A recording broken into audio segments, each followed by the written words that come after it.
Hey everyone, I'm Daniel Roberts, and you are listening to the Giving Town podcast, where we share stories of hope and generosity in our wonderful community of Newberg, Oregon, and the surrounding area. This podcast is sponsored by my real estate team, the Joyful Roberts Group, and we are licensed real estate brokers with Premier Property Group, LLC. We're passionate about serving our clients well and educating people about the many aspects of real estate, and we have a YouTube channel that does just that. So go ahead and check out our YouTube channel, which you can find in the links below. So today I'm interviewing Michelle Tietz, current finance manager and previous executive director at Newberg FISH Emergency Service. Newberg FISH is best known as the local food bank, but they do quite a bit more than that. So today we're going to be learning about this incredible organization and how they work to serve our community. Well, thank you, Michelle, for joining me today, and I am looking forward to learning more about Newberg FISH and how Newberg FISH benefits our community. Thanks, Daniel. I'm really excited to be on the program, and I've been really looking forward to this because there's some amazing change makers that you've had on in previous episodes, and it's been great to hear from them. Well, and Newberg FISH has a pretty big role in our community. I think a lot of people have heard of it, but maybe don't quite know all that you guys do. Maybe they know you as a food bank, or maybe they know you as someone who pays some of the bills on their behalf or something like that. But there's a much bigger picture behind what you do. And so I'm looking forward to, and I actually have been for a while, I think you guys are kind of one of the core tenets of the Newberg ecosystem, I guess, that is responsible for helping a lot of our community in need. So first of all, let's just kind of get into what is Newberg FISH, and the whole name is Newberg FISH Emergency Service, right? Correct. Yeah. So what is the history? How did this get started?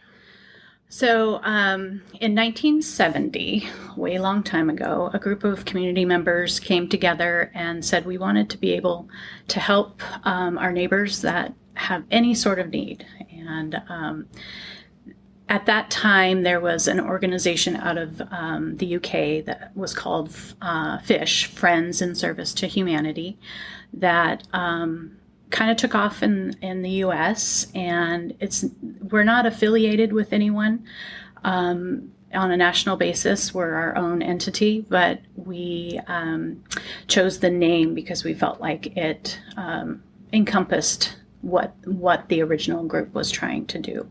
And they started, it's really old school, but they started a 24-hour hotline that people could call and with any sort of need that they had. And many of the original calls were for babysitting or rides to the doctor's appointments, lawn mowing, home repairs for people who were unable to do it. So that was the original concept. Okay. And what is the significance of that name, Friends in Service to Humanity? I think I wasn't born yet in 1970, so sure. I think their original theory on choosing that name was that they wanted to be able to help everyone. And so the humanity part was really important to just the whole community, just involving anyone who, from volunteers to donors to clients. It was just kind of something that encompassed everyone. Yeah. Well, and it's funny because a lot of people who have heard of fish or are familiar with Newberg FISH just know it as fish and haven't really looked into what's the fish, like what is that fish about? And I'm sure you guys have had some interesting We have. What people think it is. Sometimes we get calls for the fish market. We get confused with the fish market in town. And we've had actual calls from people who are looking for emergency help for their pet fish. So it's pretty funny. I guess the collateral damage of having a good name, but with an acronym when people don't fully look into it, or an acrostic, I guess. But okay. So you talked a little bit about the significance of the name and how right now it has kind of evolved a little bit from what it was intentionally, I guess, intended to be for like back in the UK. So what would you say your primary purpose is now here in Newberg? So our primary purpose now is has evolved into a food pantry. And the reason for that, I think, is that many organizations started coming into Newberg and Yamhill County. Love Inc. came in, and there's many others that you've had on your program that have kind of specialized services that fish is no longer needed in the areas that they may originally have helped people with. Gotcha. Okay. So we kind of just whittled down to our main focus as being the food pantry. Okay. And what makes it, and in some ways this may seem like an obvious question, but what makes it necessary for fish to exist? So the initial beginning of fish was to help people who needed anything, whether it was a tangible thing that they needed help with, or something that was maybe a little bit more indirect. But now with the food pantry, financial hardship is the main reason that we exist. It is to help people who are financially struggling just to survive. So who's actually eligible for the services you guys provide? So we initially started helping the Newberg Dundee community, and in the 1980s, when we incorporated and became a nonprofit, we had to write specific bylaws that said who we were going to serve. And so at that time, they chose to keep the people that we serve within the Newberg school district boundaries, so Newberg and Dundee. There's some outlying areas that we cover for certain things, but for the most part, our food pantry is for Newberg and Dundee residents.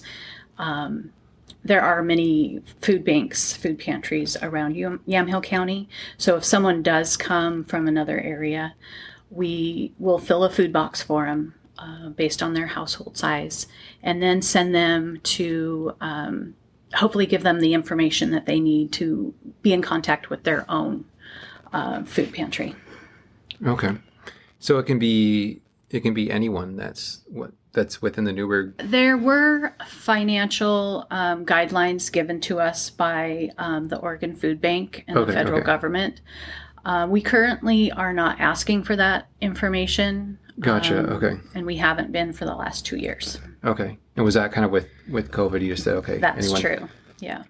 Because one of the things that, as an organization, that you want to be able to help everyone, but sometimes people will take advantage of certain things, and I'm sure that's kind of a difficult thing to manage, of making sure you're giving people the help they need, but also being aware that there's certain people who try to game the system and that kind of thing, which is just an unfortunate reality. It is an unfortunate reality, and it does occur, but we would rather help the people that we really need to help than get stuck in those minor details. Yeah. What are some common myths that you would say people have about whether about this organization or just about people who are struggling in general? So some of the myths that we have are based around feeling judged when they come to receive food assistance. It's a really hard thing to ask for help. And when people come, they really feel vulnerable. And we really try to help preserve people's dignity. Some of our volunteers may be having a bad day, and so that may have come across negatively to our clients. But we really do work to try and make them feel like they are a valuable part of society, even in their situation. So the other myths that are out there are that we track people for immigration status or to report them to the federal government for some reason. And that's not something we do. We do ask for certain pieces of information. Most of the things that we ask for are to just create a relationship with the client.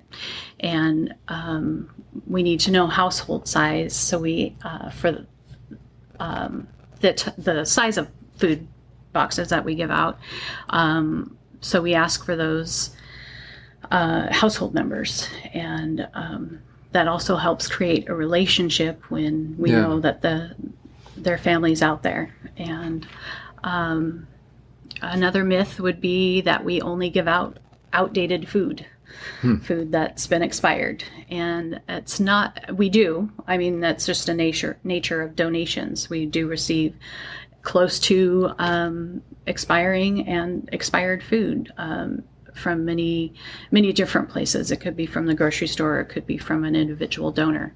We inspect and really work to only give out food that we know based on known standards. There's a use by and a best by, or best if used by date.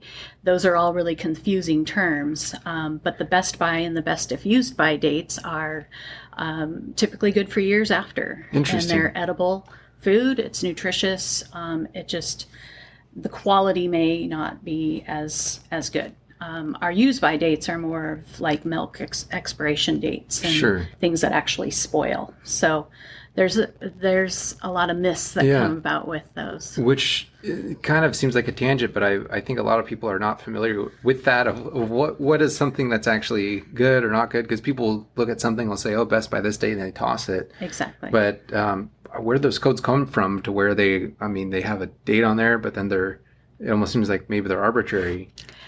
I don't think that they're arbitrary, but I think that maybe it's a marketing thing where they put a best by date on there and someone throws it out and has to buy a new can because they think it's no longer edible. But there's certain standards for things like packaged tomato-based products last quite a long time. They can last up to 5 years past the date. Wow. We don't keep food that long. We usually keep at the most is 2 years. Okay. Yeah. Very interesting. So when I go home, if we have something that's expired, I'll say, no, it can still last for. I eat expired food all the time. I don't know if my wife would be happy that you told me that. So we talked about who is eligible and some of the benefits on the food pantry side, but there's other aspects that you guys do besides just giving food boxes out. What are some of the other ways that you help people who come in? So we partner with a couple different organizations here in Newberg. One of them is the Newberg Dundee Police Department, and we've worked with them on this program for over 10 years. And what happens is an officer will identify someone in a crisis, and be able to give that person one night's lodging voucher for either the Town and Country Motel or the Travel Lodge, and and deliver that person to the location. And there could be the crisis could be anything from domestic violence case to maybe they're just not able to care for themselves. They're out homeless and just need a bit of respite from their situation. So the officer will deliver them, and then the motel will then send us the voucher with the bill, and we'll directly pay the motel. Okay. So there's the only money changing hands. The officer's not worried about it, and we are able to do that for them. Yeah. We've done that program for over 10 years, and we've helped probably on average 25 individuals every year. Wow. So it's a real benefit, I think, for the police department to be able to help people in that situation. Yeah. Yeah, in those situations, yeah. The other partnership that we have is a bigger partnership with Love Inc. And we work with them to help. They identify people who are struggling financially, and we they also give out vouchers that they then send to us. And those vouchers can be for utility bills like PGE or Northwest Natural Gas. And for once a year, we will pay up to $300 of a client's bill, as long as it's 80%. I think it's 80% of the total that we will pay. And that has really helped some people, especially with the financial management classes that Love Inc. offers, to just kind of get out of debt and relieve some of that burden that they're carrying around. We expanded that program in 2021 to include rent payments, and which we do once a year for up to $500, and then water utility bills, which we hadn't done before. And so the water utility bills are up to $100. And it seems to be a fairly needed program. Yeah. We see a lot of new clients come through that way. Definitely, yeah. And I do volunteering on the living side, and I come across many people who they need the help, to say the least. And sometimes they've gotten several $100s or even over $1,000 of the utility bill, and they come in and this is kind of the hard part, is when they want everything to be covered. And they say, I need, and sometimes there may be a certain hardship where someone just needs that covered and they move on. But what do you do when it's someone who, it seems like a chronic thing? You pay it once and then they're back the next month asking again. Well, that is the reason that we do a once a year. Because we really want to work on helping people, but not enabling people. So, and we also our mission is to work on an emergency basis, right? And it may be an emergency every year for this person or family. But if we continued it, we feel like if we continued it for more than that year, it would just be enabling the situation. So we really work to be able to help people, but at the same time not enable them to get caught in this system. Right. And I know can be a struggle for sure when people come in with extenuating circumstances and you say, wow, I really wish that we could help more. But then kind of what we talked about before, you kind of have to draw that line sometimes and have a policy, because there will be those people who would just say, oh, well, I can just come in and have fish cover my bill month after month. And they kind of, in their minds, see that as a form of income. And there's other maybe that they have a genuine need for a period of time, but you kind of have to have that line somewhere. Yeah. And we also feel like there's other resources that may be available for these people as well. And if we're all pulled together to help people, then that's how community works. And so we're really glad that we're a part of that. We also have, in those situations, I mean, yes, it's heartbreaking sometimes when we know about people who have just got caught in a really bad situation, but we're not able to help over what our policy states. And basically that is because we're a federally funded organization. So we have to treat everyone equally, and regardless of the situation, but we can't discriminate for any reason or do something that would make someone think that we were discriminating against them. So that's why we have set policies and rules along with our support system. So what are your hopes for someone when a client first comes to you, or someone from the community comes and they have a need? What would your hope be of how they would use all the programs you have to offer? So when we have new clients show up, if it's feasible, we will really try to connect them with the other organizations in the community. Of course, we would like to see them every month to get their supplemental food box. That's something that we really feel like can make an impact in someone's life. We offer once a month food boxes. People get choices in the nutritional categories that like dairy and meat, grains and fruits and vegetables. All of those categories, they get choices. Those choices could be based on their preferences. They could be based on their cultural needs or dietary needs. And so that when they come and see us, we really would like to create that relationship that they can count on us to receive that once a month help that just alleviates some of that burden, that financial burden that they're feeling. And with the choice shopping style pantry that we have, we really hope that they're thinking like they're going to the grocery store. Of course, it's not the same. We don't have the consistency in products, and we don't have thousands of products on our shelves. But we also give them a choice, and we hope that restores some dignity that they will probably need in the situation that they're in. Yeah.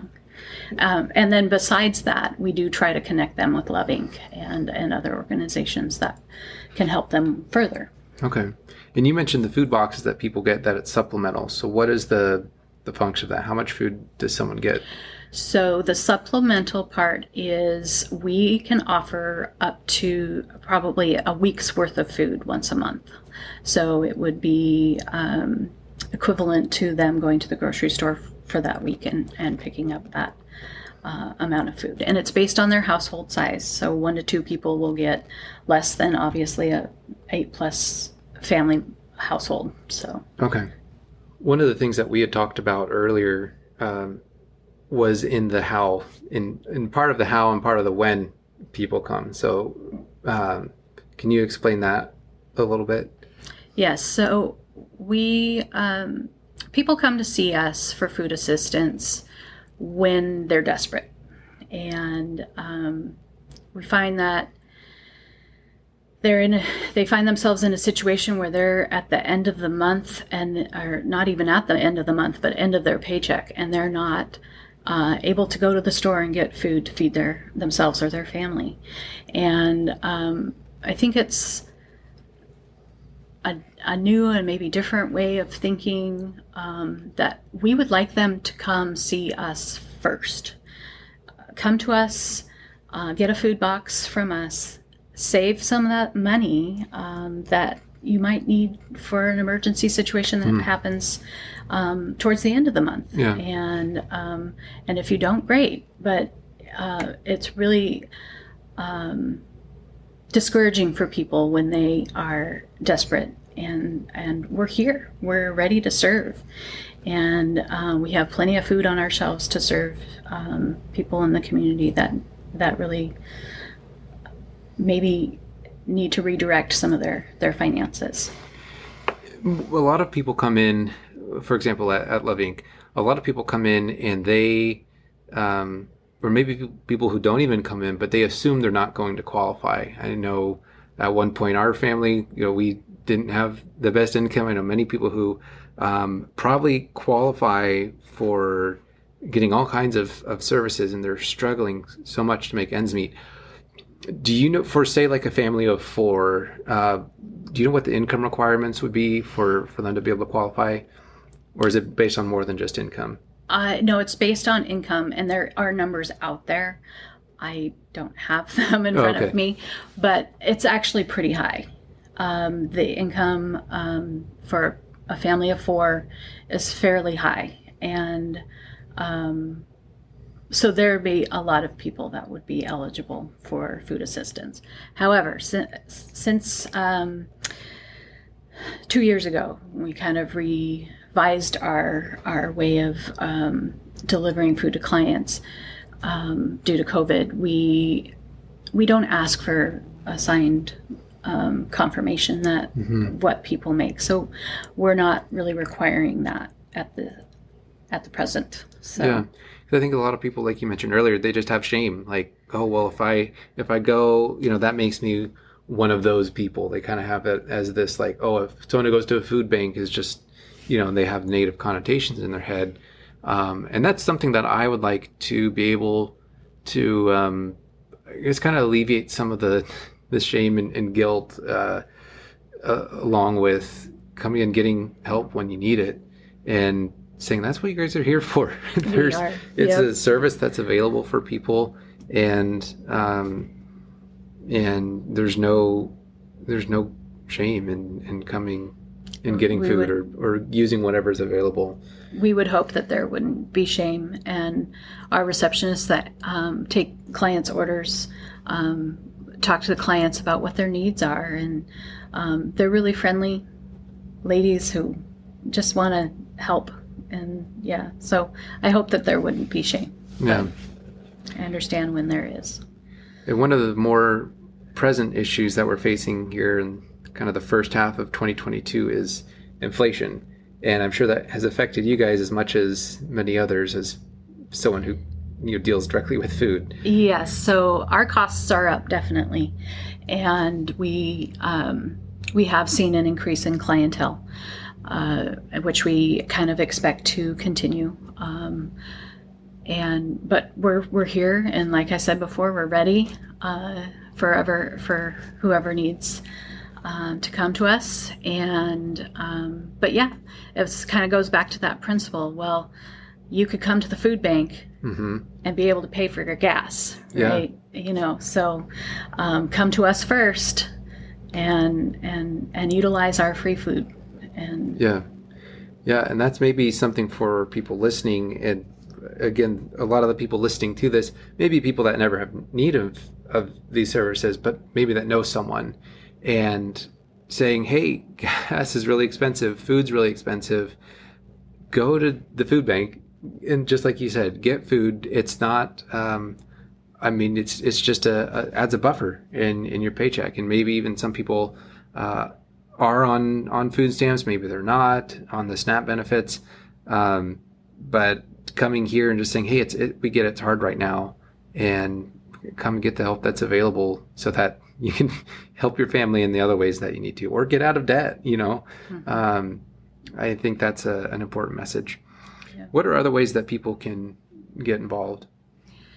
Okay, so we have donors and we have volunteers, and we really, our volunteers are kind of set because we have individualized service for when we fill the food boxes. It's not the same for everyone. It's a choice. We have a lot of training involved with that.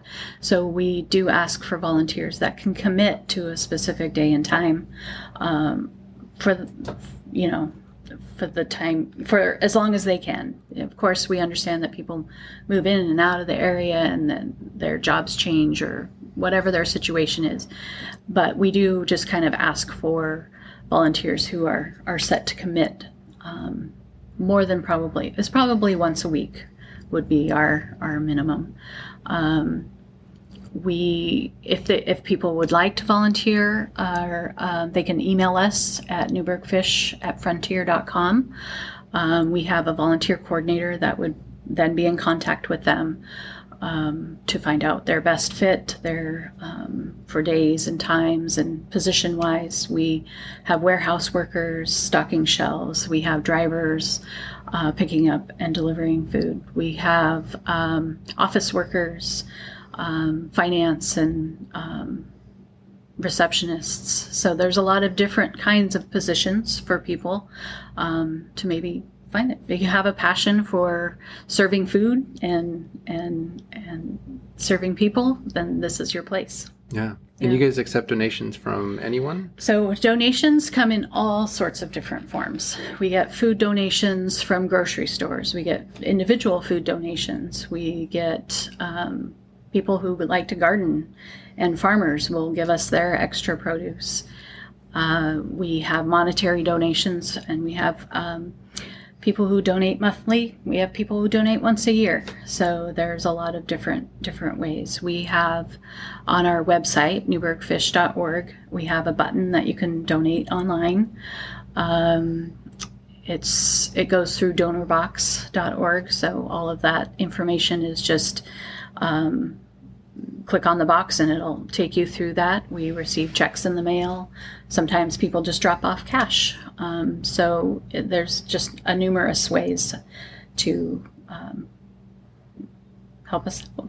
Do you guys find that there's certain types of food you're consistently in need of? I would say that those kinds of things would be canned meats. Protein is a really big need. It's much better than a pack of ramen, but we can use ramen too.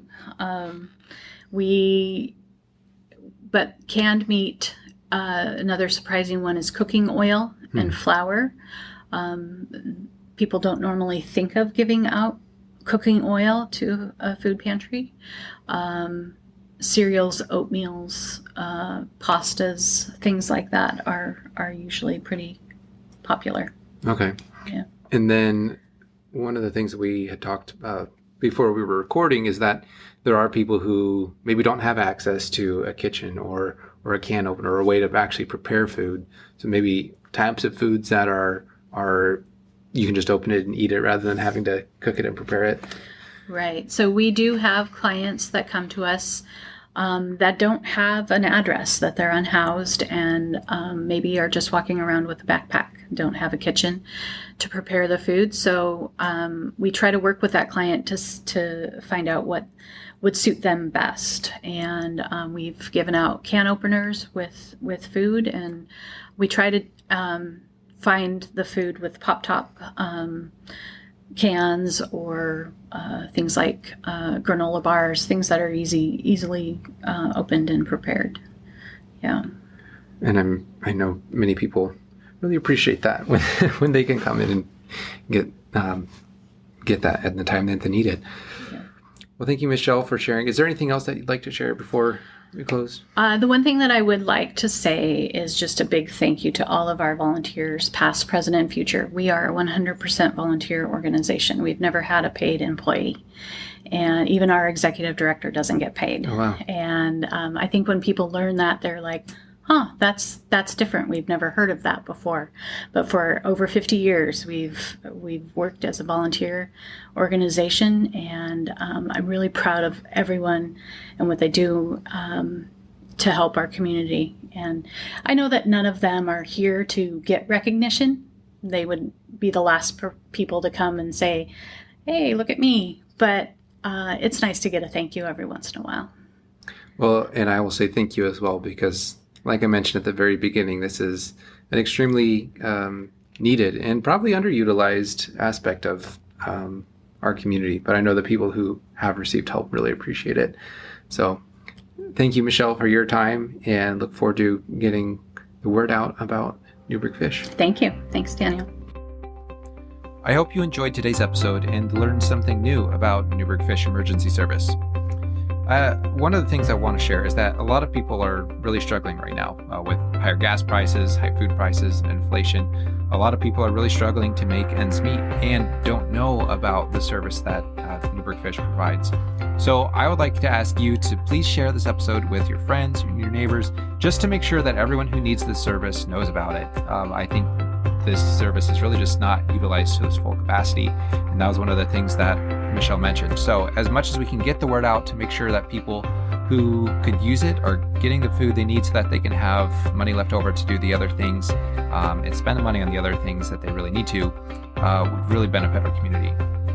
Also, if you enjoyed this episode, please consider leaving a 5-star rating, and also make sure you subscribe so that you're not missing each episode as it comes out, which is every other week. Thank you for tuning in, and I'll catch you in the next episode.